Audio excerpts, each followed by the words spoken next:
Olá pessoal, tudo bem? Sejam todos bem-vindos a mais um capítulo de nosso curso de Física, em que o propósito é tratarmos destes assuntos, impulso e quantidade de energia. Esse assunto será abordado em 3 aulas. Algumas destas, ou talvez todas, eu ainda estou em fase de planejamento deste capítulo, haverá, além da aula teórica, uma aula própria para exercícios, como é o caso da aula 1, em que eu vou tratar do assunto quantidade de movimento. Vamos lá? Vamos contextualizar histórica e filosoficamente o conceito de quantidade de movimento. A humanidade ela sempre foi repleta de mitos sobre a criação. Em quase todos esses mitos, o mundo ele se fez originado do caos, em que um deus ou vários deuses exerceram poder sobre este caos para estabelecimento da ordem. Durante um período da história, a partir do século V a.C., dando continuidade a essa conceituação mitológica de criação do mundo, segundo a filosofia pré-socrática, o mundo é originário de elementos fundamentais. Para Tales de Mileto, o elemento fundamental era a água. Para Anaximenes, o ar. Para Empédocles, seriam o fogo, o ar, a terra e a água. Em contrapartida, um grupo de filósofos, uma escola filosófica chamada de escola atomista, que existiu entre os séculos V e III a.C., o átomo, vemos aí a ideia do átomo, que é um elemento fundamental e indivisível da matéria. Todos os corpos nada mais são que combinações e recombinações de átomos. E a quantidade de átomos na natureza, ela se conserva. Então, nós temos uma escola que considera a ideia de elemento fundamental para a existência dos corpos, a escola pré-socrática, e temos também a chamada escola atomista, que nela surge-se o conceito de átomo, que é a partícula fundamental e indivisível da matéria. E toda e qualquer matéria ela é constituída de átomos, de forma que, na natureza, a quantidade total de átomos se conserva. Um dos filósofos chamado Tito Lucrécio, existente aproximadamente 99 a.C., ele acreditava que nada pode mudar o conjunto das coisas, porque não há lugar exterior para onde possa vir ou de onde possa vir qualquer espécie de matéria. Então, a criação de corpos e o desaparecimento dele, a total aniquilação dos corpos é algo impossível, porque não existe lugar da onde surgem as coisas, assim como não há lugar para onde essas coisas possam ir. Então você já tem uma ideia também aí, corroborando o que foi falado anteriormente, uma ideia de conservação da matéria. Descartes, francês, sendo ele físico, filósofo e matemático, no final do século XVI e século XVII, ele acredita que Deus, em sua onipotência, criou a matéria, ao mesmo tempo que criou o movimento e o repouso de suas partes. E graças à cotidiana influência, ele mantém tanta quantidade de movimento no universo hoje, quanto ele colocou quando o criou. Ou seja, eu quero que você fixe nessa primeira parte dessa frase. Deus criou a matéria e, ao mesmo tempo, o movimento. E depois ele mantém tanta quantidade de movimento no universo, hoje, quanto ele colocou quando criou. Ou seja, para Descartes, o que seria a quantidade de movimento era uma relação entre a massa de um corpo e a sua velocidade. Atualmente, a quantidade de movimento é considerada uma grandeza vetorial, em que eu vou ter a massa vezes a grandeza física velocidade. Ao utilizar essa unidade de medida do SI, eu tenho que a quantidade de movimento é igual ao produto da massa vezes a velocidade do corpo. Então, para a massa no SI, eu vou ter quilograma e para a velocidade, metros por segundo. Então, a unidade de medida, por isso que eu pus entre colchetes, tá? A unidade de medida para a quantidade de movimento é o quilograma vezes massa dividido pelo segundo. No primeiro exercício, eu tenho uma bola de futebol, cuja massa é de 0,4 kg, e a velocidade que ela adquire após o chute é de 40 metros por segundo. A quantidade de movimento atingida pela bola seria qual?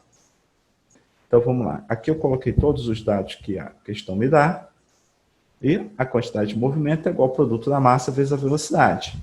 Então, 0,4 vezes 40, a quantidade de movimento é 16 kg vezes metros por segundo. No segundo exercício, tem-se um ponto material de massa 0,2 kg, que possui, num certo instante, velocidade igual a 10 metros por segundo. A sua direção é horizontal e sentido da esquerda para a direita. Determine, nesse instante, o módulo, a direção e sentido da quantidade de movimento do ponto material. Aqui estão todos os dados que a questão me dá. E aí, como a quantidade de movimento é o produto da massa vezes a velocidade, mas é, antes de tudo, uma grandeza física vetorial, ou seja, tem módulo, mas também tem direção e tem sentido. Então, o que eu vou ter? Eu vou achar um módulo, primeiramente. 0,2 vezes 10, que vai dar 2 kg vezes metro por segundo. No entanto, a velocidade é da esquerda para a direita, então a quantidade de movimento também o será. Então, esse ponto material vai ter uma quantidade de movimento da esquerda para a direita, na direção horizontal, em que o valor será 0,2 kg por metro vezes metro por segundo. Infelizmente, não apareceu aqui na imagem, tá? Mas a unidade de medida está aqui embaixo. A quantidade de movimento total de um corpo, de um sistema, dá-se pelo somatório vetorial de todos os valores de quantidade de movimento de um sistema. Lembrando que a quantidade de movimento é uma grandeza física vetorial, então o somatório tem que se dar de forma vetorial, exceto quando eu tiver na circunstância que eu tiver vetores paralelos entre si. Aí eu posso simplesmente fazer um somatório algébrico, levando em consideração que eu preciso determinar um sentido positivo, tá? Seja ele para a direita ou para a esquerda, caso esses vetores estejam na direção horizontal. E aí, o maior vetor vai indicar qual é a direção e o sentido do vetor resultante. Caso os vetores não sejam paralelos entre si, eu tenho que utilizar todos aqueles elementos que eu ensinei para vocês no nosso primeiro capítulo, em que eu falei do somatório de vetores, o somatório vetorial. Eu não posso simplesmente pegar um somatório algébrico. Eu tenho que posicionar os vetores desta forma, né? Coloco o primeiro vetor, posteriormente eu coloco o segundo, e no início do segundo no final do segundo eu coloco o início do terceiro. Eu faço a conexão do primeiro vetor ao fim do último vetor. E aí eu tenho aqui a quantidade de movimento total. Ok? Os processos para encontrar o módulo também ensino a vocês no capítulo 1. Ok? Bom, e tirando proveito daquilo que nós concebemos por conservação da quantidade de movimento, levando em consideração todo o arcabouço histórico-filosófico, num sistema físico isolado de forças externas, tá? Podemos entender aqui também, pessoal, aquela circunstância que as forças internas elas são mínimas, elas atuam minimamente sobre o corpo, tá?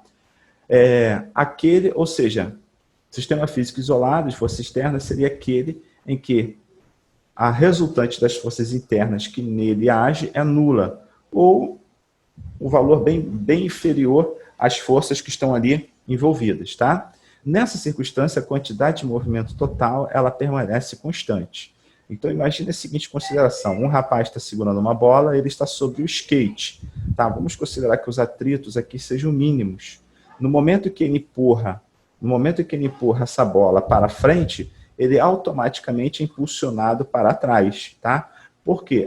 Para que a quantidade de movimento da esfera somada à quantidade de movimento do skatista mais o seu skate, no final das contas, permaneça zero. Por quê? Na circunstância anterior, como tudo estava em repouso, a quantidade de movimento era zero. A partir do momento que essa bola foi lançada, você vai ter quantidade de movimentos em sentidos opostos para que o somatório destes seja zero, assim como na situação anterior. O mesmo vale para circunstâncias como essa. Imagine um rapaz em cima de um barco, ele pula deste barco para o cais, um ancoradouro, e no momento que ele se lança para frente, inevitavelmente o barco é impulsionado para trás. Tá? Às vezes, é lógico, atrito entre o barco e a água é tão grande que esse barco acaba por si só não se movimentando. E aí já é o caso em que você já tem a quebra desse princípio, né? Deixa eu voltar aqui, que é o princípio do sistema isolado de forças externas. Tá? O mesmo vale para o princípio de funcionamento dos foguetes. Como que os foguetes funcionam? Como que os foguetes funcionam? Você tem uma quantidade, geralmente, de oxigênio liquefeita no interior dos motores. Esse oxigênio ele entra em estado de combustão, ele tem uma dilatação térmica absurda e, por conta disso, ele é expulso do foguete. A partir do momento que o oxigênio é expulso do foguete, pela reação, você vai ter um impulsionamento desse foguete para frente.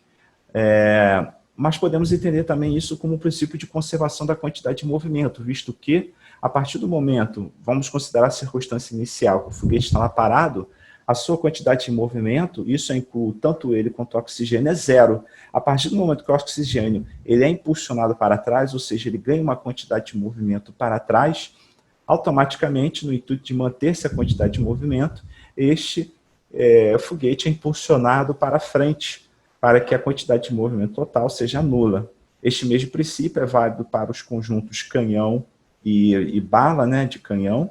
A partir do momento que essa esfera é impulsionada, o canhão também é impulsionado para trás, o que nós chamamos de recuo, ou, de uma forma menos técnica, né, de coice. Eu vou apresentar para vocês 3 vídeos, cada um deles mostrando como que é a situação arma e atirador nesses 3 casos. No primeiro, utilizamos uma pistola de calibre .40, em que a massa do projétil é de 11,3 gramas e a velocidade de saída do projétil é de 303 metros por segundo. Um fuzil 762, posteriormente, que a massa do projétil é de 9,33. No entanto, a sua velocidade é de 838 metros por segundo, é muito maior. Então, se você efetuar esse produto aqui, você vai ter um produto muito maior que em cima. E, por fim, uma arma gigante, que muitas vezes é utilizada para caçar animais de grande porte, como elefantes, rinocerontes, que é o chamado fuzil T-Rex, em que a massa do projétil é de 49 gramas e a velocidade de saída é de 750 metros por segundo. Então vamos lá para o caso da pistola, que é o primeiro exemplo.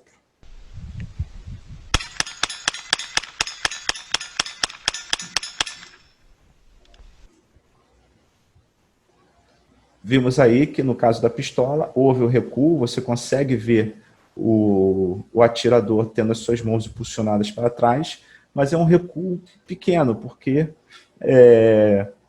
como foi dito, a massa e a velocidade do projétil é a menor de todas se efetuar o produto, né? O produto da massa e a velocidade do projétil é o menor de todos. Então, como vocês podem ver, ele tem um leve recuo, mas nada como nos exemplos posteriores. Vamos lá. Agora o fuzil 762.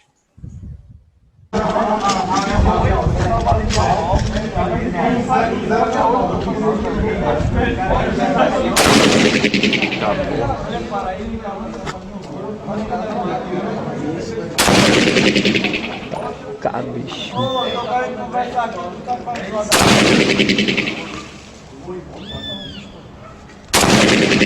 Trava a arma. 4 tiros só, assim? Só. O outro é de mosquifal. Próximo. Então, como vocês puderam ver, no caso do fuzil 762, o recuo produzido pela arma é muito maior, visto que o produto massa vezes a velocidade do projétil e, como consequência, sua quantidade de movimento é muito maior que no caso da pistola.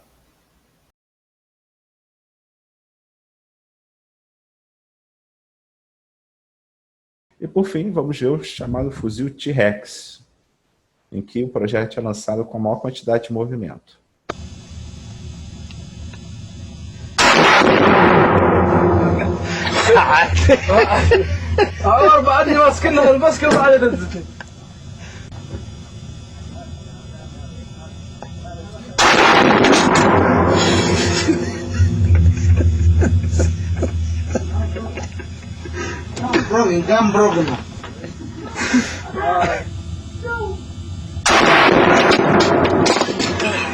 واقف يا خضاع وين الباب؟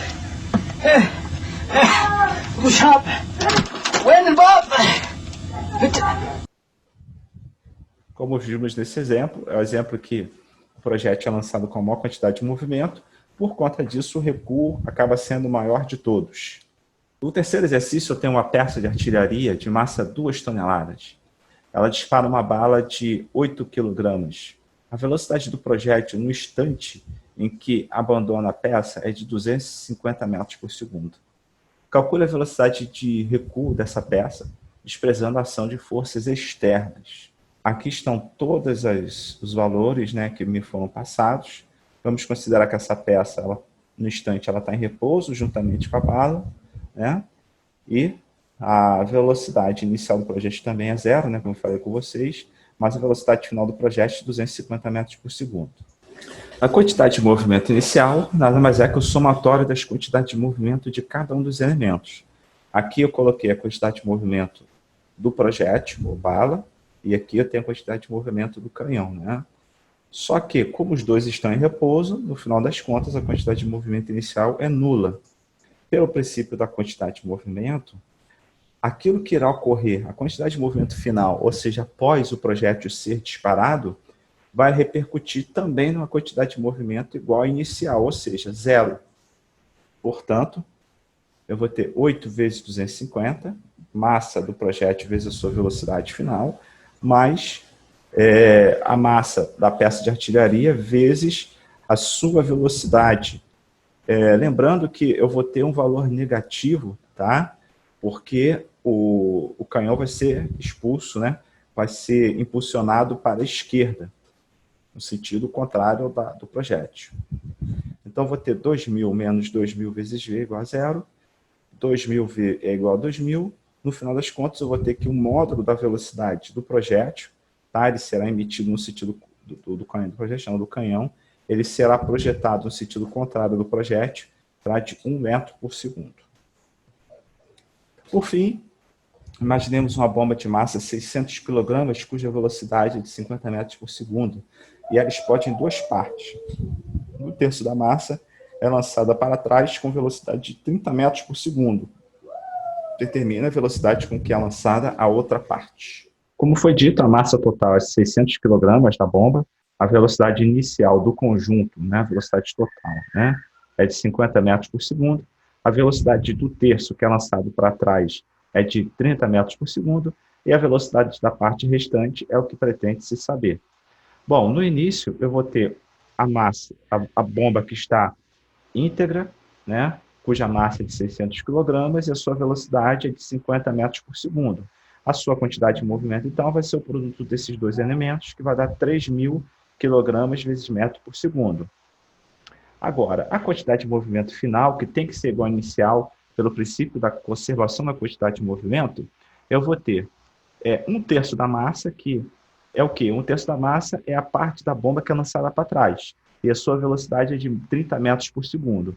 Como eu defini para frente com o sentido positivo, vou colocar menos 30 metros por segundo. E eu vou somar agora com a quantidade de movimento da parte restante, que foi 2/3 da massa total, e vou multiplicar pela sua velocidade, que é o que pretende se saber. Tudo isso tem que dar 3.000.